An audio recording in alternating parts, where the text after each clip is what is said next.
Tuhan, Bapak Ibu sekalian, sungguh luar biasa sukacita yang kita terima dari Tuhan, kita bisa berkumpul kembali. Dan saya melihat di sini wajah kita semua indah berseri seperti buah sangkis, bukan seperti buah pepaya yang cemberut ya. Semuanya senang dan puji Tuhan, bersukacita. Tepuk tangan dulu untuk jemaat kita, Bang Ida. Firman Tuhan yang pada hari ini menjadi evangelium atau menjadi renungan bagi kita dalam minggu 22 setelah Trinitatis, memuliakan Tuhan dengan harta dan tubuhmu. Nilai yang diambil dari kitab Amsal pasal yang ketiga. Kita sama-sama membuka Amsal pasal 3 ayatnya yang ke-9 sampai dengan ayat 10. Karena hanya 2 ayat, Bapak Ibu mari kita baca semuanya secara bersama-sama, dimulai dari ayat 9. 1, 2, 3 ya. Muliakanlah Tuhan dengan hartamu dan dengan hasil pertama dari segala penghasilanmu, maka lumbung-lumbungmu akan diisi penuh sampai berlimpah-limpah, dan bejana pemerahanmu akan meluap dengan air tuah ampun. Demikian pembacaan firman Tuhan. Memuliakan Tuhan dengan harta dan tubuh. Kalau ditanyakan kepada kita saat ini, Bapak Ibu sekalian, apa harta yang paling berharga bagi kita sekarang? Kaharo harta naung marga dihamu amando inan di bagasa tikyo. Kalau pasangan yang baru menikah mungkin mengatakan, suami saya, istri saya adalah harta yang begitu luar biasa bagi saya. Kalau anak yang baru lahirnya, baru partus, mungkin dulu anakku adalah harta yang paling luar biasa dan yang paling berharga bagi saya, bagi keluarga. Mungkin juga ada di antara kita yang saat ini menerima sukacita atas kelulusan dari anak-anaknya, atau mungkin berkat-berkat lain dari seluruh keluarga kita. Kita mendengar kabar harta yang paling berharga adalah keluarga. Itu seperti lirik lagu namanya, harta yang paling berharga adalah keluarga. Lalu mungkin juga ada orang yang beranggapan, saya baru beli sepeda motor, baru beli mobil, ini harta yang paling berharga sama saya. Yang menjadi pertanyaannya Bapak Ibu sekalian, bagaimana kita memuliakan Tuhan dengan harta yang kita miliki? Jadi ada sebuah cerita, suatu ketika ada seorang pria yang di tengah mencari hasil buruan di dalam hutan. Dia berjalan, lalu tiba-tiba dia melihat ada seekor beruang besar yang datang dan siap untuk menerkam dia. Secara spontan dia langsung berlari mencari pohon yang tinggi untuk dia panjat. Dia cari dan menemukan, lalu dia panjat dengan cepat. Dia memanjatnya dengan secara paksa. Nah sebuah mana macaki, ali gabi manui mana macaki. Dia memanjat pohon itu sampai kepada bagian ranting yang paling atas, hampir menuju dahan paling atas. Dia memanjat pohon tersebut. Singkat cerita Bapak Ibu sekalian, beruang itu menghiraukan dia dan segera pergi meninggalkan dia. Ketika pria itu melihat bahwa hewan itu sudah pergi, dia sudah tidak ada lagi di bawah, dia mulai merasa lega. Pada saat itu juga dia bernazar. Dia berjanji kepada Tuhan, Tuhan, seluruh harta kekayaanku akan kuberikan kepada gereja, akan kuberikan menjadi persembahan kalau hewan itu tidak datang lagi mengejarku Tuhan. Saat itu dia berjanji. Lalu perlahan-lahan Bapak Ibu sekalian dia turun. Dia melihat ternyata hewan itu tidak kembali. Lalu karena hewan itu tidak kembali, tidak datang lagi mengganggu dia katakan lagi dalam doanya, Tuhan, ternyata hewan itu tidak datang. Terima kasih Tuhan, Engkau menjawab doaku. Tapi setengah hartaku lah nanti kukasih ya Tuhan, kata dia. Dan dia turun kembali. Ternyata angin kencang meniup dia. Dia bergetar. Ternyata pohon itu terlalu tinggi baginya. Aduh, buana mon, suatu nggak gede buawan non. Belum gede ikut tutor buang kan? Iya. Namun kita gijang gede buat suatu nggak gede buau, nggak gede naten nona. Ini banget. Lalu dia turun perlahan-lahan sambil dia berdoa dalam hatinya, tolong aku Tuhan, bantu aku Tuhan, katanya. Ternyata dia bisa turun sampai pertengahan dari batang pohon itu. Dia sudah melihat daratan sudah semakin dekat. Lalu dia katakan lagi, terima kasih Tuhan, Engkau mendengarkan doaku. Tapi nanti 1 ekor lembu aja lah aku kasih untuk gereja ya Tuhan, kata dia. Lalu dia turun lagi, tapi dia tetap berdoa jangan sampai dia jatuh. Sambil angin bertiup, dia tetap berusaha untuk turun pelan-pelan. Dia melihat daratan sudah semakin dekat. Tuhan, terima kasih Engkau menjagaku. Tapi 1 ekor ayam lah nanti ku kasih ya Tuhan. Itu aja lah nanti sama keluargaku kami memberi untuk gereja, untuk persembahan kami, untuk pelayan-pelayan gereja. Lalu ketika dia sampai, Bapak Ibu sekalian, dia sudah sedikit lagi menuju tanah, dia langsung melompat, hap. Dia sampai di tanah dengan selamat. Lalu dia mengucapkan apa, Bapak Ibu sekalian? Terima kasih Tuhan, Engkau sudah menolongku. Terima kasih banyak Tuhan. Hanya itulah yang bisa dia sampaikan. Sampai saat ini, dan adong lebih buah-buahnya tubuh dia dan sah hingga amulia terendai. Nah, Bapak Ibu sekalian yang dikasih oleh Tuhan kita Yesus Kristus, mungkin kita sering mendengar banyak orang-orang, apalagi kalau orang Kristen, kalau berkomitmen kepada Tuhan itu dia tidak tanggung-tanggung. Jika Tuhan memberkati usahaku, memberkati sewa ladangku, memberi aku keturunan, jika anakku lulus nanti angkatan, lulus polisi, lulus sekolah kedokteran, lulus angkatan TNI, atau memberi pekerjaan yang baru, minimal sekolah pendeta petahoin kan? Puji Tuhan, aku mau memuliakan Tuhan kalau itu terjadi. Dengan beribadah, dengan melayani, dengan bekerja di ladang Tuhan, dengan sungguh-sungguh, aku akan melayani Tuhan kalau Tuhan menyertai kehidupan kami.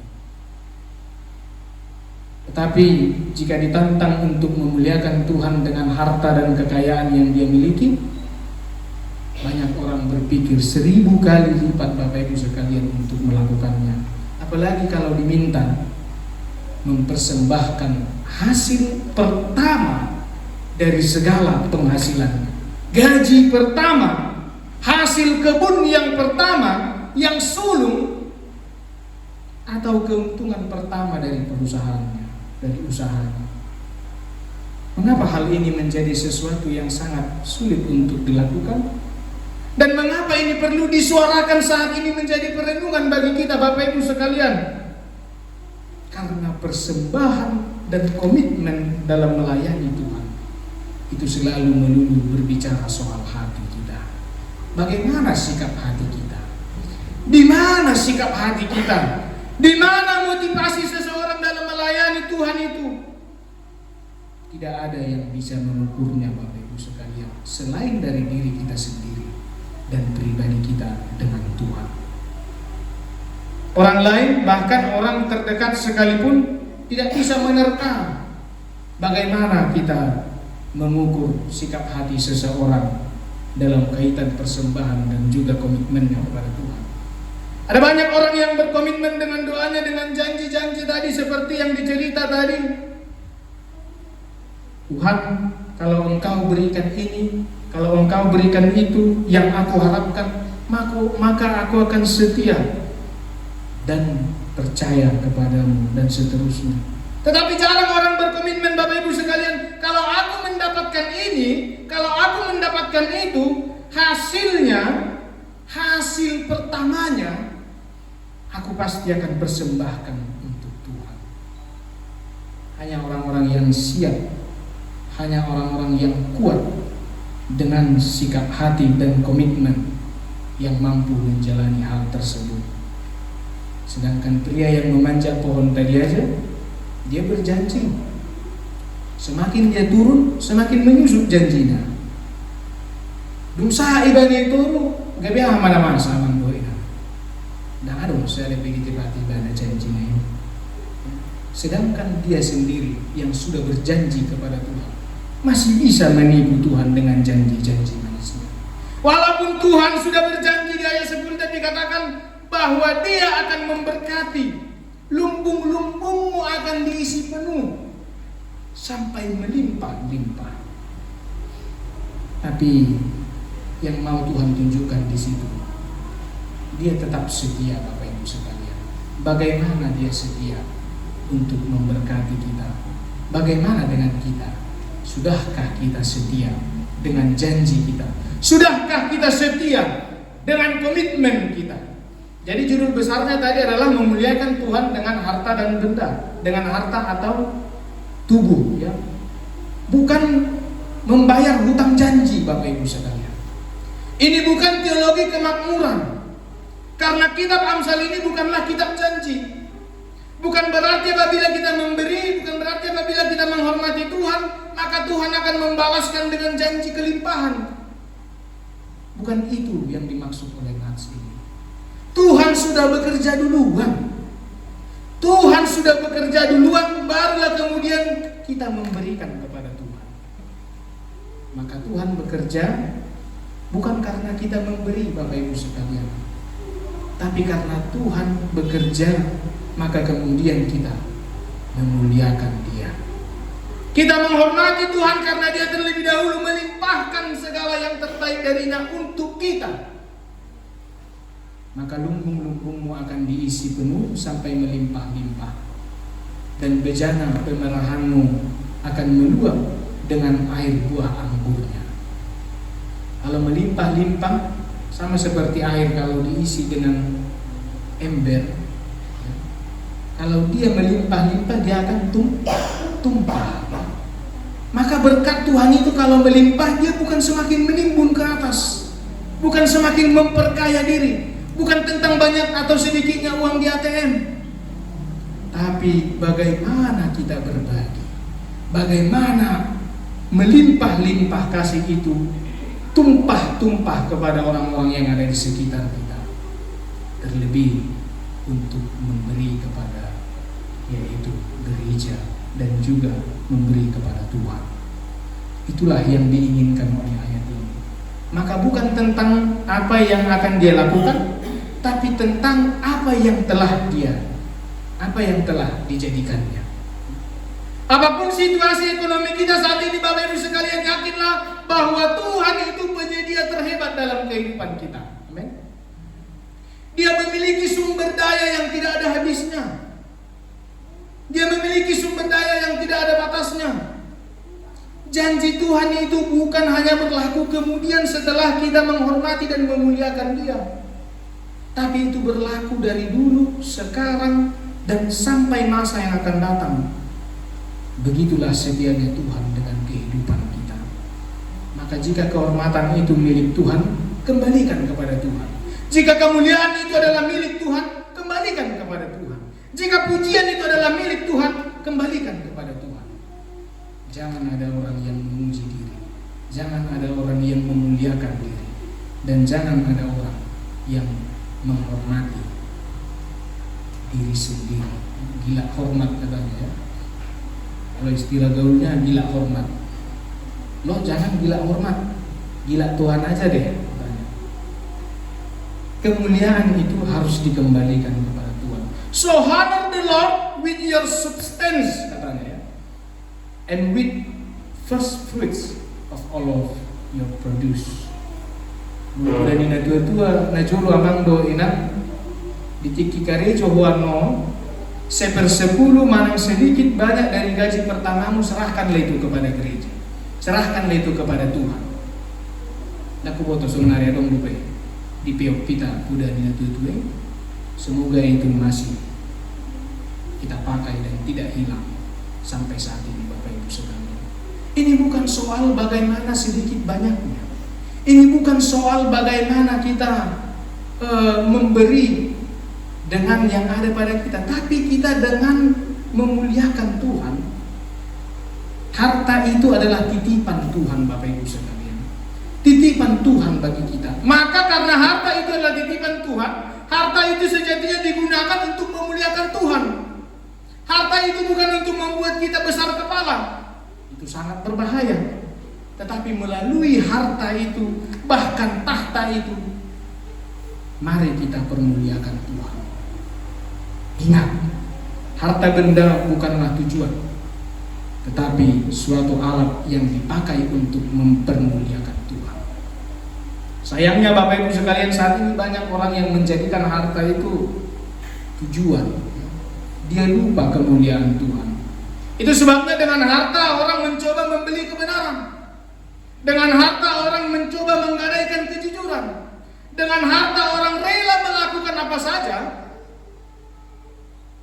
yang berdosa asalkan dia sampai pada tujuannya. Katakan ini adalah kesia-siaan.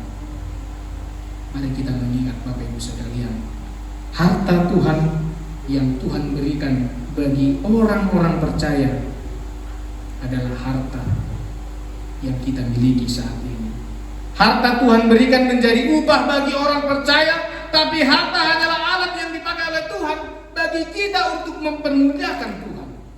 Jangan sampai ada orang yang salah di situ. Maka dikatakan melalui tema ini, muliakan Tuhan dengan hartamu. Kalau itu ada padamu, jangan lupa memuliakan Tuhan. Dan dalam waktu kesusahan pun bukan berarti kita tidak bisa mempermuliakan Tuhan. Bahkan dalam kesusahan pun, dalam kemiskinan sekalipun, apapun tujuannya, hanya satu, sama-sama untuk memuliakan Tuhan. Bukan hanya ketika kita memiliki harta, bahkan di saat kita tidak memiliki harta sekalipun, kita bisa memuliakan Tuhan. Maka saat ini kita diajak merenung Bapak Ibu sekalian. Ternyata Tuhan itu tidak bekerja pas-pasan ya. Ternyata Tuhan itu bekerja lebih dari apa yang kita pikirkan, lebih dari apa yang kita bayangkan.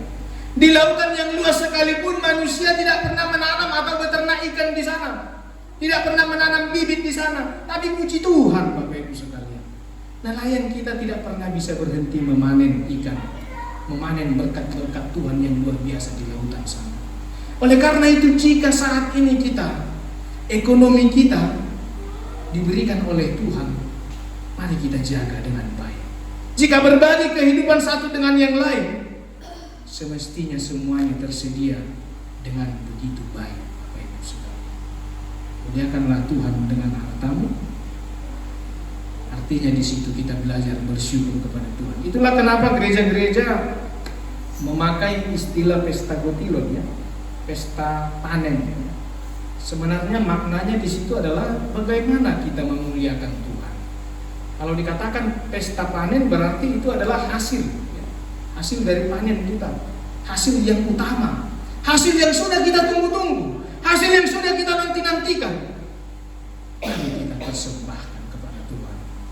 Bukan soal kewajiban kita memberi, tapi respon pertama dan terutama dari semua yang kita terima, yaitu dengan apa? Dengan ungkapan syukur kita, mengakui segala yang kita terima itu adalah milik Dia. Maka ketika disebut buah yang pertama tadi, buah yang sulung itu tadi, buah muliakanlah Tuhan dengan buah yang sulung itu. Sikap pertama kita itu harus bersyukur Bapak Ibu sekalian. Sebanyak apa gerakan yang kita terima pertama sekali, seperti itulah gerakan buah pertama yang harus kita berikan. Jangan semakin menyusut seperti pria yang naik pohon tadi, karena sudah semakin jauh bencana itu, karena sudah tidak ada lagi yang mengganggu, karena dia sudah selamat, dia lupa dengan janji-janjinya kepada Tuhan. Dia lupa dengan apa yang dia ajarkan kepada Tuhan. Sama seperti seorang bayi. Kalau bayi kita lempar dia bola, mungkin dia akan senang. Tapi kalau kita pergi, dia akan nangis, Bapak Ibu sekalian. Kenapa dia menangis? Bolanya dia suka, tapi kita lebih spesial, lebih istimewa daripada bola yang kita berikan itu. Allah pun demikian, Bapak Ibu sekalian.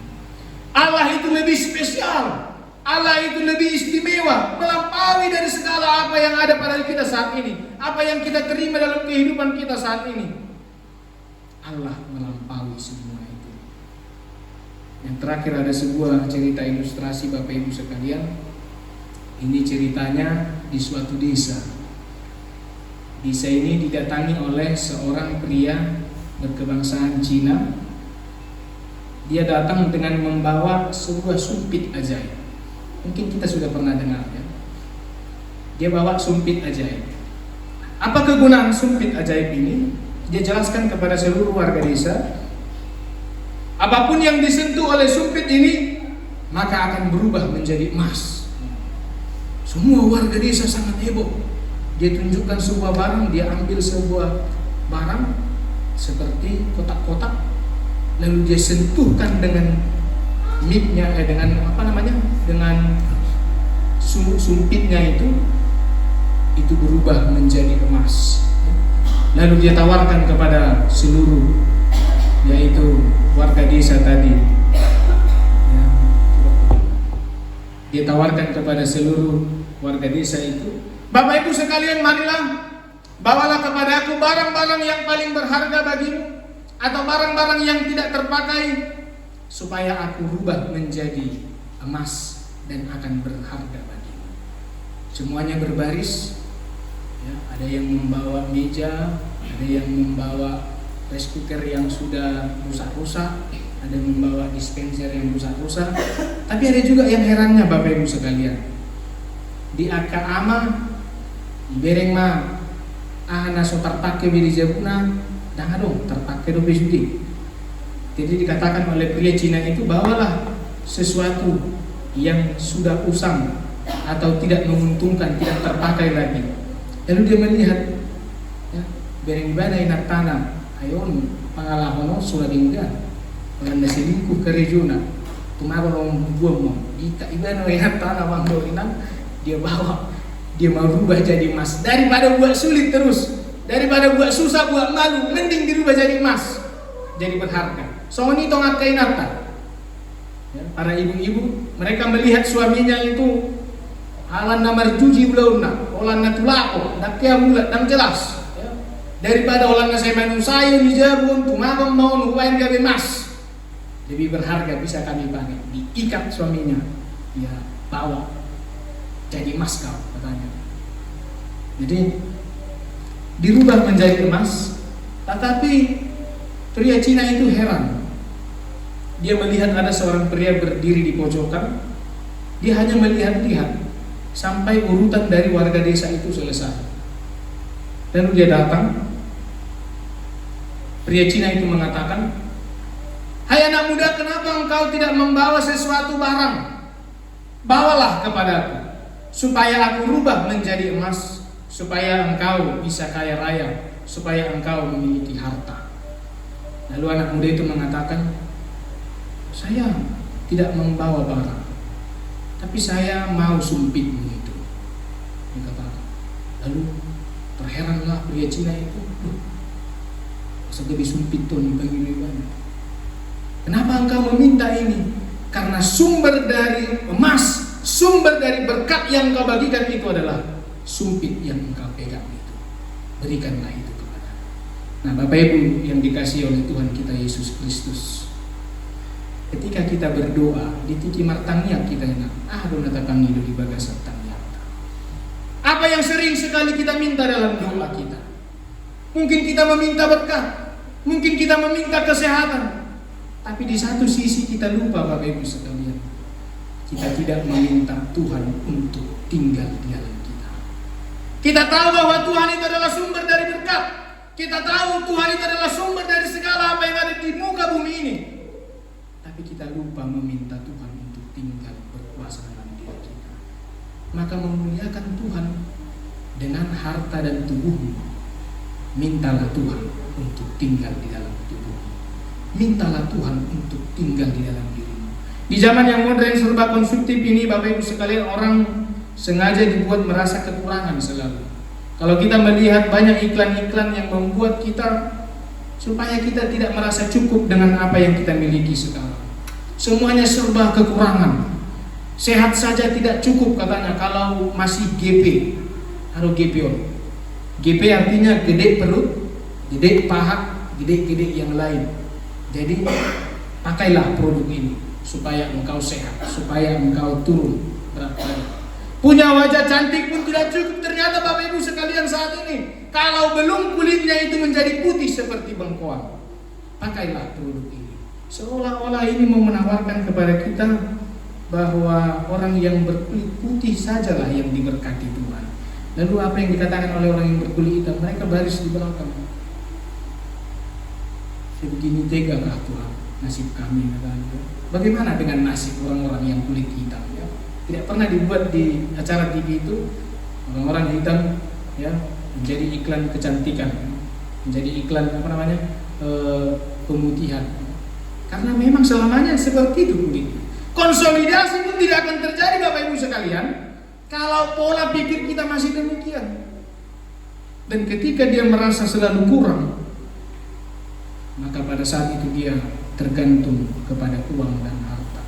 Sebab hanya uang dan harta yang dianggap menjadi kunci memenuhi kebutuhan yang kurang tadi. Impactnya apa? Dampaknya apa? Tubuh kita menjadi kesulitan memuliakan Tuhan. Karena hatinya rohana bolan di hartana itu terus. Sahatuna lau mati pebana bolan hartana dipikir. Danggui memuji Tuhan. Alani. Sementara dikatakan, Bapak Ibu sekalian, dengan tangan kosong engkau datang ke dunia, dengan tangan kosong pula kita akan kembali kepada Tuhan. Kenapa orang menangis ketika dia lahir? Kenapa anak bayi menangis ketika dia lahir? Karena dia tidak bisa bawa apa-apa ke dalam dunia ini. Dan kenapa orang yang sudah pergi, orang yang sudah meninggal itu ditangisi oleh orang lain? Karena dia tidak bisa membawa apa-apa untuk pergi kembali ke sisi Tuhan. Maka ayat 10 ini bilang apa, Bapak Ibu sekalian? Kembalikanlah itu kepada Allah, kembalikanlah, muliakanlah Tuhan. Dialah pemberi, dialah pemilik. Amsal 3:5 berkata apa? Percayalah kepada Tuhan dengan segenap hatimu dan janganlah bersandar kepada pengertianmu. Karena janji Tuhan kekal, hari ini, esok, dan sampai selama-lamanya. Muliakanlah Allah, bukan muliakan harta. Amin. Kita berdoa.